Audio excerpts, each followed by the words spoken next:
And in a country like Canada, where it really doesn't have a 400-year history, more of a less than 100-year history, I think that's a real opportunity because we don't really.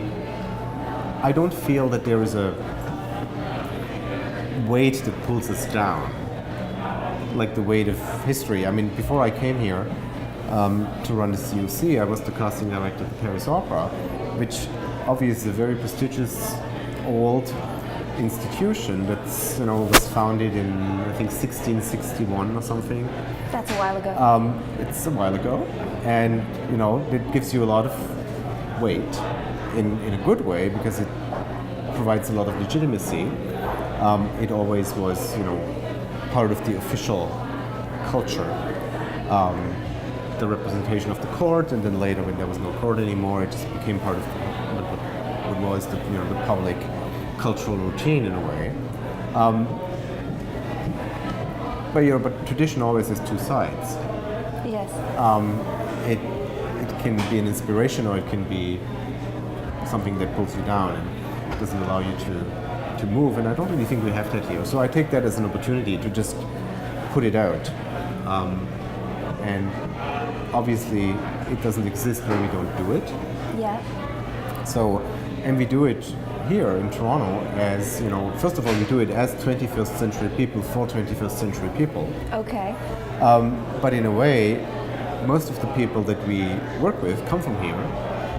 So if you want it or not, that informs the way we do it. Maybe more on a subconscious than a conscious level.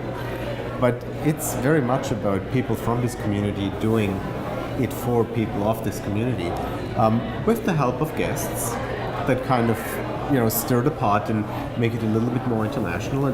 But it's more about bringing themselves into this community than imposing themselves on this community. I think that's something that would be very important to me. Right. And you have some new Canadian productions.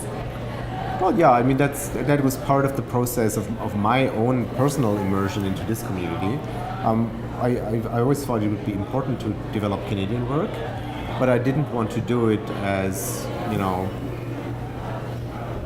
a token. I didn't want to do it for the purpose of doing it. Right. I wanted to do it because we believed that it was meaningful and important. And I think we're at a point where I have immersed myself enough into this community to put a few Canadian works out for discussion. And we have 4 lined up over the next 5 years, which is pretty good. Yeah. It's a pretty strong commitment.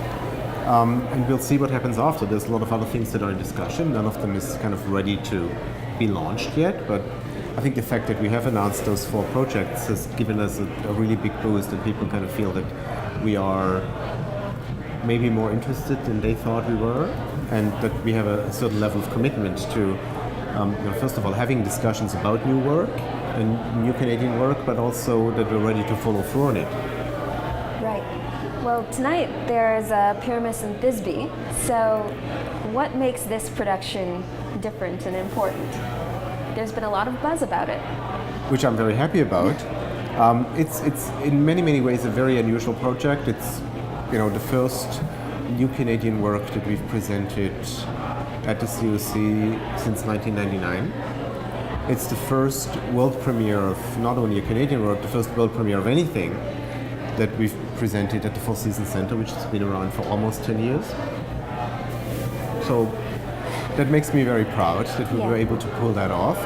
It's a very unusual piece in a way that I compare it to very contemporary painting or very contemporary literature in a way that it has a different way of dealing with narrative. It kind of doesn't have that, linear narrative that we're used to from theater and opera for hundreds of years. It kind of takes that for granted. It takes for granted that you kind of know that the story of Pyramus and Thisbe is like the original Romeo and Juliet, right, of the 2 lovers that can't come together. So it's more of a reflection on that. And when the libretto, when the score first arrived on my desk, I liked the theme because it's a very operatic theme. Like love is one of the big themes in opera. I thought it was clever of a composer to choose a story that actually works in opera.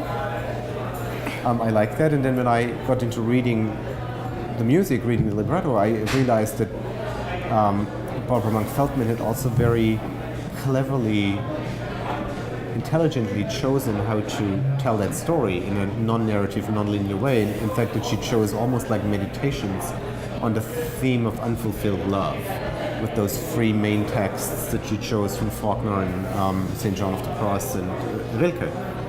So I just really liked that in a way that her thinking was so modern.